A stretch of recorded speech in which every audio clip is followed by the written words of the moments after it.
Hello everyone, today we will talk about the argument for the existence of God called the argument from sufficient reason, or how this logical principle proves the existence of God. We can find this argument in the book of Edward Fesser, Five Proofs of God Existence. Now, me myself, I did a live stream with a friend of mine called Taste from Reason. Now, that live stream is in the Spanish speaking channel. Because some of you don't know Spanish, you are watching this version of the channel. Now, in that live stream, we also take on many arguments, like the argument of Grim Reaper, which is or the Grim Reaper paradox, which is the idea that an infinite regress in the past, a linear one, is impossible. The idea that the universe cannot have been infinite. That is the whole point of the argument. Now, that argument was presented by my friend, a rational theist. Now, there is an amazing video on this topic made by Apologetics.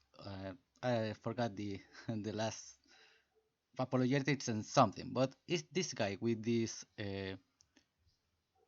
cubic head. You can find it in Google. Search the Grim Reaper paradox, and you will probably find his video. Watch that video if you are interested in that argument.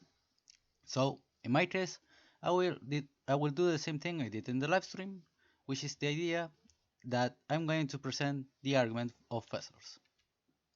Now, this argument is usually can be mistaken with the argument of Aquinas of the third way, because they are two arguments that talk about the same thing, about a necessary being. However, they take the meaning of the word necessary in different meanings. So first, I will present the argument of Leibniz, which is the principle of sufficient reason.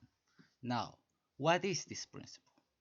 This principle says that everything can be known, that everything has a reason, meaning is the rejection of brute fact. Things don't happen for no reason.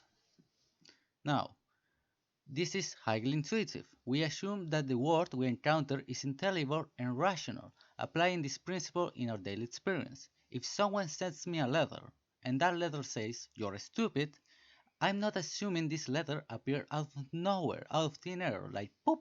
No, of course not. That would be stupid. We assume that someone sent that letter to me. Now, maybe if that is an intuition. Now, the second argument. Our senses and the world. If the PSR is false, there might be no connection between our senses and the external world. It might be a brute fact and the reality we experience is not actually reality. Now, the selection of the best theory becomes meaningless.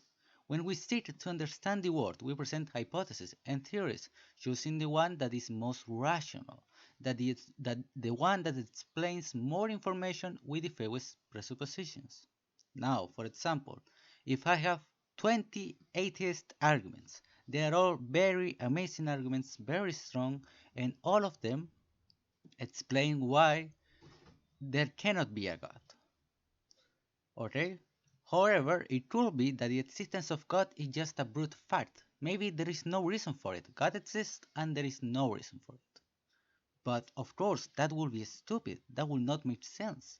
We have to choose the decision that is most rational. In this case, in the case of the example, atheism. However, if brute facts are real, then in that case, maybe God exists and it's just a brute fact. And this whole question is meaningless.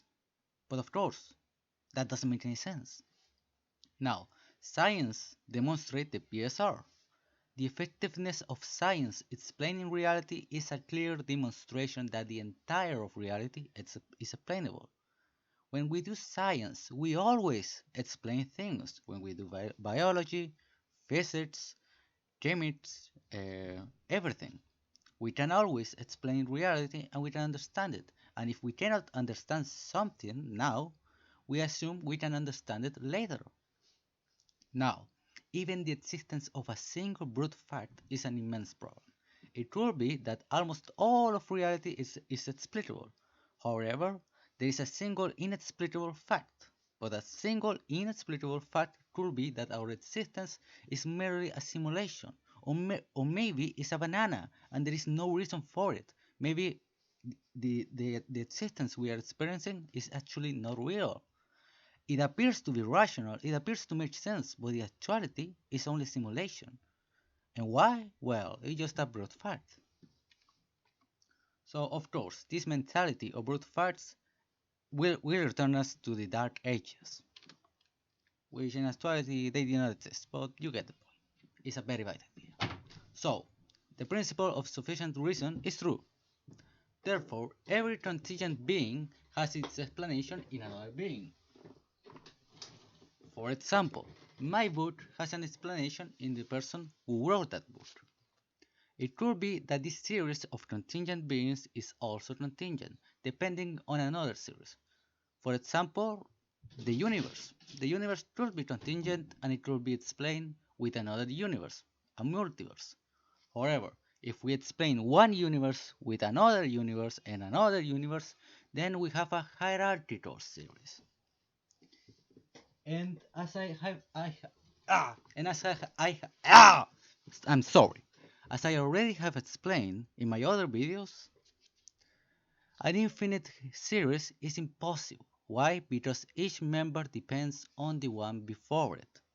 That is something that I explained in many times. For example, if you take away the molecules of the apple, you will lose the apple because the apple depends on the molecules. Or for example, if you have a train with multiple wagons, but you do not have a motor, something that makes the train move, the train will never move, no matter if you have infinite numbers of it. Now, therefore, there must be a being that has its explanation in itself, a thing that is necessary and explains himself and all of reality. Now, that thing which finds reason for being in itself must be pure act, meaning that it does not have potentiality. This is the theory of act and potency in Aristotle. Potency is something that can be added. It's a potentiality. Now, it cannot have potentiality because that would mean that it will depend on something else for it. Therefore, it will not be find its they will, therefore they will it, there it will not find its explanation in itself but in something else if it has potentialities. Therefore, it has no potentiality and is pure act. Now, that which is pure act is immutable, meaning that it does not change because it does not have any potentiality to change. It cannot change. That is the whole point. It's always pure act. It's always is. It's always that thing.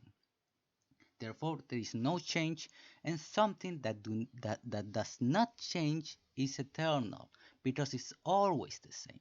It's also simple because if it was not, it will not explain reality by itself. In that case, it will be composed of things. But to be composed of things is to have this thing explains this, and this other thing, and this other thing. Therefore, it cannot have composition, so it's not physical. But at the same time, it cannot be a metaphysical composition. What does that mean? It means that the essence, the way the thing is the same as its existence, meaning that it's only existence. It's not something which is essence, and existence is different from each other, meaning that it's utterly simple, meaning that this thing is the pure act of being, self-subsistence existence, self-subsistence being. Because being is something that is present in all things, in the dog, in the cat, in the book. We always think of things as being, as existing. However, they are not existence, they are not being. Why? Because they are composed and they have an essence that limits them, that makes them be in the way of the book, of the cat, of the dog. However, this thing is not limited by the essence, it's only being. And that is what it means to be utterly simple. Now, because this thing explains all of reality in itself, it means that it's omnipotent because all of reality depends on it. It's also perfect because whatever is in the effect was already in the cause. For example, if I gave you $20, those $20 did not appear out of thin air. They were already in me, in my wallet, meaning that the effect was already present in the cause. Therefore, it is omniscient. Why is it a mind? It is a mind because the purpose of the intellect is to abstract realities. For example, universals, things like redness, numbers, mathematics, logic, all of that is abstract and is understood by the intellect. The intellect abstracts these realities and is now in the intellect. So, in a way, those things that they are out in the world, now they are inside of you in your intellect. So, however, to know is that thing which is to take it on and take it on the intellect. Now, this thing, because it's the cause of everything, it would be like an intellect because it's the same operation, it's the same thing. Those ideas, those mathematics, those logic, all of those things, they are already in the cause. So in that sense, it works like the same way that the intellect works. Now, those things, they are already present in this cause. So in that way, it's similar to an intellect or a mind. It is also completely good because goodness is that which is desirable, which is the definition of Aristotle, that thing which all seek. That would be goodness, that thing which is desirable, the end of a thing, the telos of a thing, that is teleology. And of course, it will not be evil because evil is a privation, is to lack something. For example, a bad eye is one eye that cannot see because the purpose of the eye is to see. So in that case, it will be similar, meaning that this thing will be only good and not evil because evil is a privation. We have to understand that God, we understand him by analogy. He's not really a mind, but something similar to it. Because it's not a mind, it's not a thing, it's not someone, it's being itself, existence itself. That is the whole point of God. That is what makes God be God, and that is what atheists do not understand. We are not talking about an entity, but rather self subsistence existence. Now, it can only be one because if it was not one, then in that case it would have a difference with another thing, because that is the principle of identity. Now, if there is a difference with another thing, that means that it does not explain reality by itself. So in that case, it cannot be multiple. So it's only one. And there we have all the attributes of God's existence. Now, of course, things like knowledge and the goodness of God is something that I explain far better in another videos. Um, and in the future with my video on the problem of divine hiddenness. Now, the third way of Aquinas. We said that it was similar. They are two necessary beings. However, they are understood in a different context. What is the context of Aquinas? What does he mean by a necessary being? Well, Aquinas says that in the world we encounter beings that are contingent. They can be and they cannot be. And something that was not in a moment did not exist at some point. Everything that cannot be did not exist at some point. For example, a dog. In a moment, the dog did not exist. Before it was present in the father and in the mother, but the reality of the dog was not actualized yet. It did not exist. And later on, it will return to dust. Now, if all things are contingent, meaning that they could not be, then at some point they did not exist, just like the dog, just like myself, just like you. So, all of reality cannot be contingent. However, there can be necessary things. Things like logic, things like mathematics, things like the universe, maybe. It could be that the universe is necessary, and that is why to ask, well, maybe the universe is eternal is not a good argument against God. It's an argument against the Islam, but not against the classical definition of God. No, the universe could be eternal. However, those things, they will be a composition of existence and essence, and therefore they are limited by the essence. They are not being itself, they are partaking being. They are, however, they are not being. That is the whole point of metaphysics, to find that thing which is being itself, not limited by the essence and not partaking being, not participating in it.